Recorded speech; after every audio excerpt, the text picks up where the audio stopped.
everyone, my name is Huda Queen94. Welcome to my YouTube channel. I'm a huge New Orleans Saints fan, as well as being a huge fan of the NFL. And week 4 was a busy one, to say the least. And what do I mean by this? Well, I've been contemplating talking about this, but I feel like there's probably no better time than now than to kind of address this. Okay, I don't believe that the NFL really truly cares about player health, safety, and mental health. And I know that that's kind of bold to say, but look, the NFL is a billion-dollar industry, and we know this. And the goal each year for all of these teams is to take home a Lombardi, bring it back for their franchise. And yeah, individual records and stats matter because, players want to go into the Hall of Fame, I'm sure. But, the whole idea is win a Super Bowl, right? That's everybody's goal. That's all 32 teams' goal. But, the NFL doesn't care how you do it, even if you're injured or clearly in need of to take some time off. Let me be a little bit more clear on that. Listen, what happened to Tua was horrible. It was horrific. It was probably one of the most horrible things you can actually see on an NFL field, with the exception of, But it was bad. I don't even want to describe that image because it was so horrible. And listen, I love Tua. I have nothing against the Miami Dolphins, and so that was heartbreaking to witness that. And that's an image I won't soon forget, unfortunately, but whoever let him play needs to be held accountable, and I know that they're looking into this already, and I think that they've fired some people, which, good, rightfully so, but did I say that? No. Well, I mean, that's good, but, this isn't, like, the first time, that they've let players play injured. I mean, by the way, I'm glad that Tua's doing better, and, I hope that he recovers nicely, or he takes that time to, recover, but I'm so glad that he's not going to play this week. But again, Jameis Winston had been playing with back fractures, and he was taking a lot of sacks, and we saw this. So that's just, further risking further injury, prolonging his recovery. And even, J.J. Watt came into play after his heart nearly stopped. And so that one kind of struck a nerve with me a little bit. I don't know what quack job doctor gave him clearance on that, what cardiologist or specialist told Watt it was okay to come and play a game on Sunday when his heart almost stopped. I mean, that's unbelievable right there, and I don't see it as bravery. And look, I love J.J. Watt. I'm a player person. I like players, I'm more a player person than I'm a team person, I guess, if that makes sense. But, what he did for Houston, what he's doing for Arizona, and he seems like a really down-to-earth, really chill, awesome guy. But, he truly is one of my favorite players. But I feel like this was a little bit, I don't know, irresponsible for him to make. Well, I mean, he said he was fine, right? But, I think he should have had more common sense than that. And look, the heart is a resilient muscle. Don't get me wrong about that. But to go out and put stress on it, so soon after having your heart shocked back into rhythm is just, again, irresponsible, little lack of common sense. There probably lack of knowledge on, cardiology right there, but I still kind of feel like there's something more sketchy going on.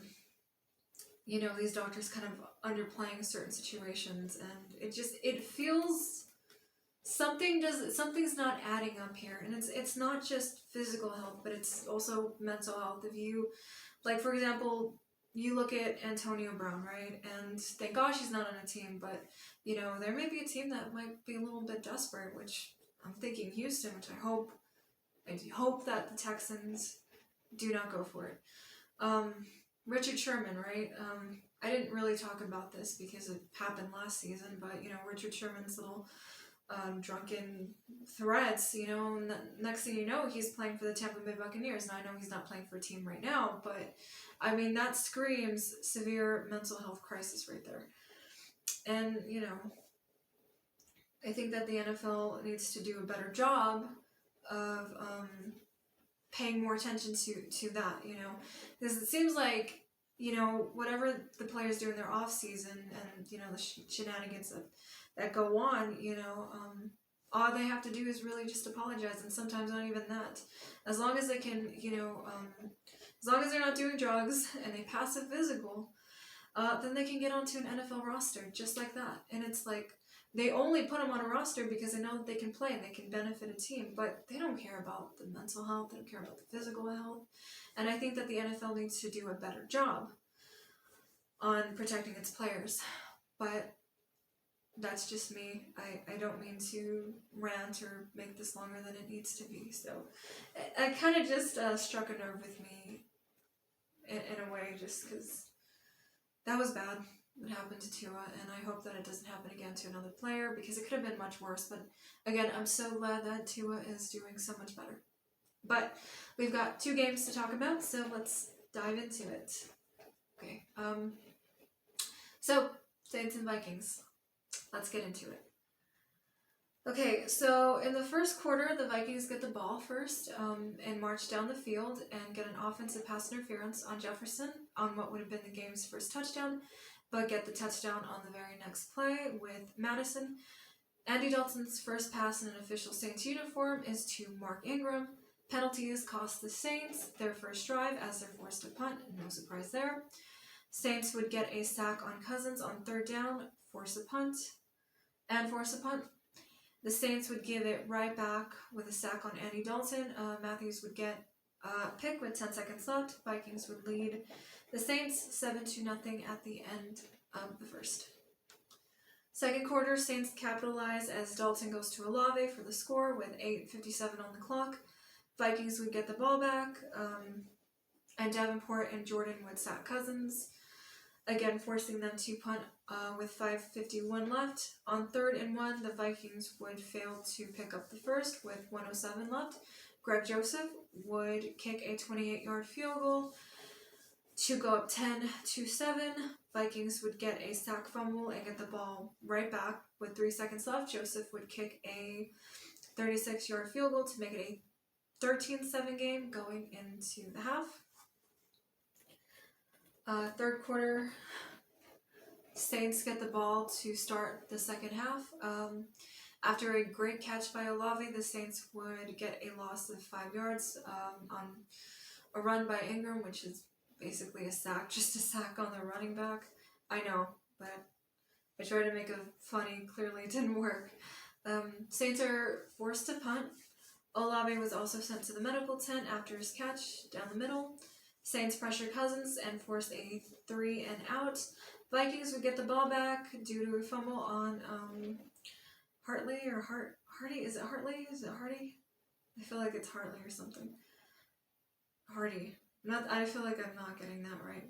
But they'd get the fumble on special teams. A pass by Cousins to Jefferson sets up the Vikings for 1st and goal. But defense hangs on to force a field goal instead of giving up 7. Greg Joseph kicks a 24-yard field goal to make it a 16-7 game with 9:25 left. Where was I? Wait, I think I lost it. Hold on. My bad. I completely lost where I was. Okay, I got it. My bad. 6 of the points so far came off Saints turnovers. Wanted to note that. Saints go for it on 4th and 4 and convert with Callaway. Dalton goes long for Callaway, sets up a 1st and goal. Dalton takes it himself, comes up short on 3rd and goal. Murray would push through some defenders for the score to make it a 14-16 game. Vikings go for the fake on special teams and get the 1st down.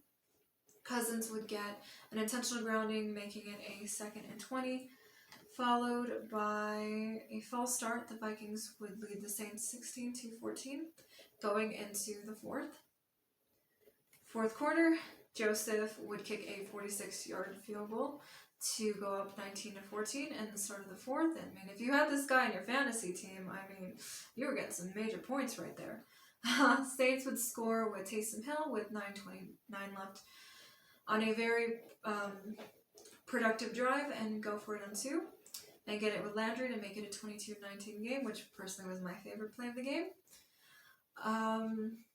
A ridiculous non-existent legal hands to the face gets called on Matthews, giving the Vikings a new set of downs with less than 6 minutes. PI on Lattimore gives the Vikings a 1st and goal with 4:20 left to go, and a missed face mask would not be called on Adam Thielen. Jefferson gets the walk-on touchdown, making it a 25-22 game, and the PAT would be no good. Saints would face a 4th down at the 2-minute warning. Lutz kicks a 60-yarder to tie it, making it a 25-25 game. Cousins goes long for Jefferson, which, where have we seen that before? Different receiver, but that looked very familiar, I must say. Puts him in field goal range with 1:13 left to play. Joseph makes a 47-yard field goal to make it a 3-point game. With 24 seconds, the score is 28-25.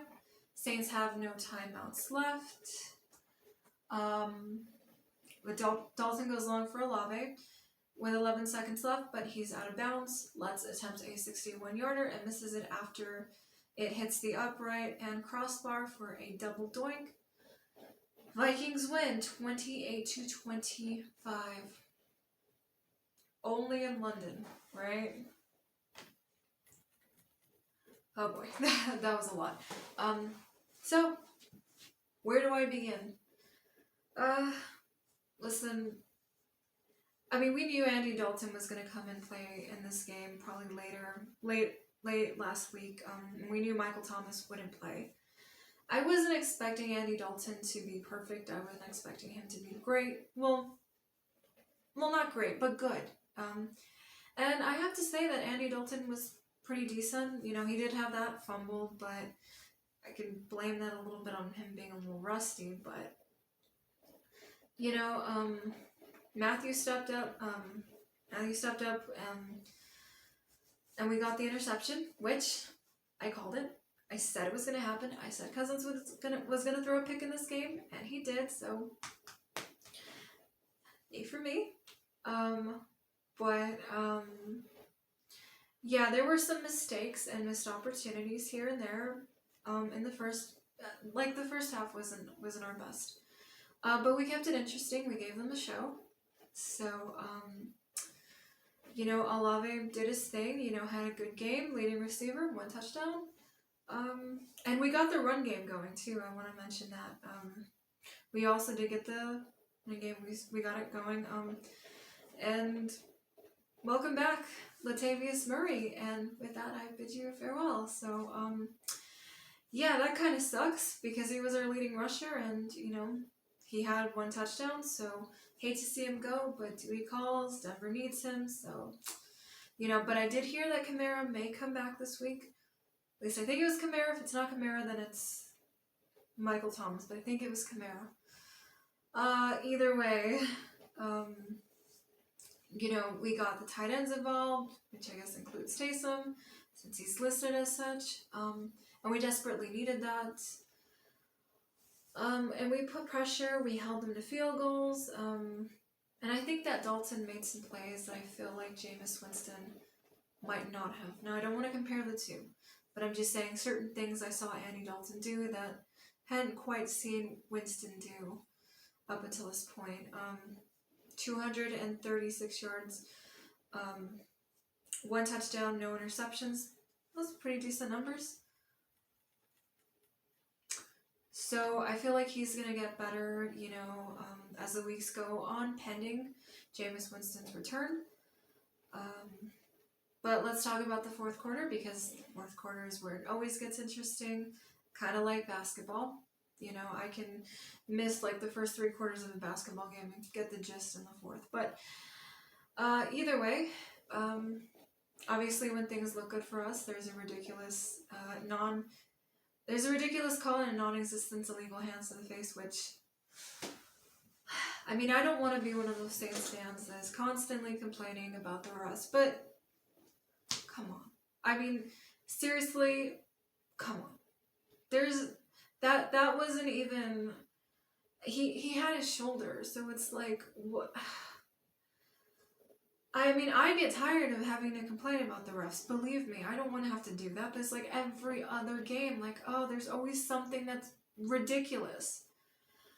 But look, I don't want to be perceived as like another Saints fan that just won't shut up about the refs. But really, anybody who knows football could have seen that that was ridiculous.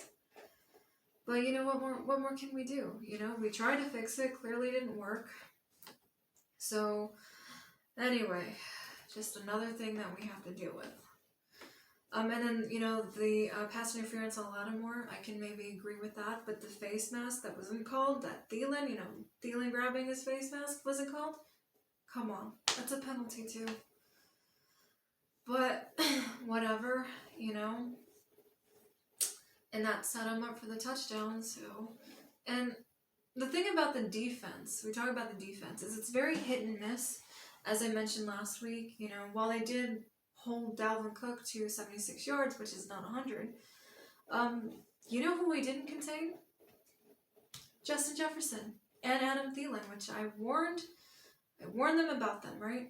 And I can't even blame Justin Jefferson for trolling us because, you know, it wasn't wrong, right?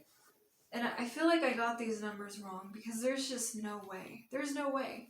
They said that Justin Jefferson had 147 yards. I feel like that can't be right. And then Thielen had 72. That, I know that they had a big game, but that's a total of 219 yards by those two alone, and then some. And I mean, they're a great dynamic duo, but, and that catch by Justin Jefferson, ugh, deja vu, complete deja vu moment right there. But you know, when you see something like that, you know how it's going to end. So, somehow he managed to get downfield, and he also did throw a pick. Olave tried to come back and make the play, and we set up Lutz to kick a 61-yarder, which he just made 60 2 minutes prior. So it should be easy, right? And so my reaction is I'm like standing, you know, I'm pacing the floor, you know, my heart's racing. When I get anxiety like that, I just cannot sit down. I mean, you can't make me sit down unless I'm forced to, which would probably be like on a plane when I'm forced to. But I mean, the anxiety, the adrenaline, just, I'm like, please make it. And I know it wasn't to win the game, it was to go into OT, you know, but still. And I thought, I mean, I think everybody had the same reaction because it looked like it had the distance, and it looked like he made it, you know, all the people on the Saints bench, all the fans, you know, like, just looking up, and it looks like it's gonna make it, but the only way I knew that it didn't make it was when the back judges, the field judges just went like that, and I'm like, no, there's no way he made it. They show the replay, and I literally collapse. I do literally collapse. That is my reaction. I fall to the floor, and I cried for like 2 minutes because I felt so heartbroken for Will Lutz. And I was like, oh, seriously? It was a heartbreaking loss. I'm not going to lie. It was a really, really tough loss. And again, you know, double doink. You know, that is an exclusive club right there. I mean, very exclusive to lose on a double doink. It's, welcome to the Losers Clubs, Saints. Because, yeah, that's what it felt like. But again, my heart broke for Will Lutz, but he has been kind of inconsistent recently, and, you know, we can't deny it. But either way, I feel like if the defense had done a better job of containing both Jefferson and Thielen, then who knows how this game could have gone. But either way, credit where credit is due, so credit to the Vikings. And credit to Justin Jefferson, who clearly owns the Saints right now. So, I may not be popular for saying that, but clearly, I mean, did you see his numbers? But anyway, let's talk about the Saints and the Seahawks real quick. I remember the first game of the season with the Seahawks, Wilson's trying to return. And I remember the ending of that game, and it was a crazy way to lose for the Broncos. But, you know, everyone was on Geno, right? It was Geno the savior who never wrote back, right? But since then I haven't heard much, you know, about him. So, you know, let's dive into the Seahawks. And what have they done since last I've seen them?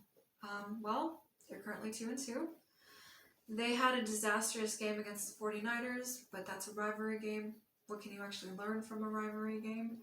They lost a close one to Atlanta, and then they put up 48 against the Lions. But they did allow the Lions to come back. But that's just the Lions, you know? And what was kind of like a ping pong game, which are my favorite games, by the way. But I love offense. You know, I've always loved offense. But give the Lions some credit.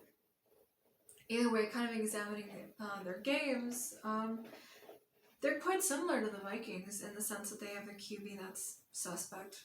Well, I wouldn't say that. I kind of would trust Geno a little bit more than Kirk Cousins, because Kirk Cousins was kind of inconsistent in this game. I mean, you saw those missed opportunities, those lack of catches by the receivers. So Kirk Cousins wasn't great. But moving on, Metcalf and Lockett together, you should see their numbers. Pretty great. That's a good dynamic duo right there, like Thielen and Jefferson. Plus, they have a pretty good running back. I mean, he's no Dalvin Cook, but, you know, Rashard Penny could get the job done. So, what's it going to take for us to win the game? We'll probably run the football, because Seattle does allow for running backs to get a lot of yards. Again, as I mentioned, I think Kamara is coming back, so that's going to be a plus. If not, then it'll be Ingram and I think probably Washington, who I haven't seen. You know, I liked what the Saints did against the Vikings. At least I liked the game plan. I liked the fact that Andy Dalton was getting everybody involved. You know, we got the tight ends involved, we got Taysom involved. Defense was again, you know, very inconsistent, but if we just put pressure on Geno and get a sack or two and do a better job of containing, you know, DK Metcalf and Tyler Lockett, you know, instead of letting them go off, then, you know, I think we have a pretty decent chance, and just do our best, you know. So as long as we get Olave in the game and, you know, him doing his thing and being the number one receiver right now, get him involved, get him doing his thing. You know, I think we have a fair chance. We are favored to win by 5.5 favorites, and since this is a home game, it would make the most sense. We are 1-3, but the division kind of looks like it's up for grabs at this point. Atlanta, however, does seem to be like they're on a bit of a roll. And I know I'm not supposed to say that as a Saints fan, and it won't score me any brownie points, but listen, Atlanta doesn't look that bad compared to Carolina and Tampa, who look pretty average. So, but, you know, I still think it's up for grabs, and that's why I'm not freaking out at 1-3, because nobody has 4 wins in the division. And, you know, if we can capitalize on somebody else's marital problems, then, you know, who knows? And clearly the Bucks won't be contenders if their quarterback is distracted, right? Take advantage, Saints. Or the other two will. So clean up the mistakes and we'll get there and we'll see what happens. Either way, I think that's all I have to say. Sorry if I'm speaking too quickly. I'm just trying to keep it under a certain amount of time. But either way, thank you so much for watching. Once again, my name is HoodatQueen94. I'm also on Twitter, where I live tweet games as often as I can. You can follow me there. If you like this video, give it a thumbs up. If not, that's cool. If you'd like to subscribe, I'd much appreciate that. But thank you so much for watching, and go Saints. Hoodat. Okay.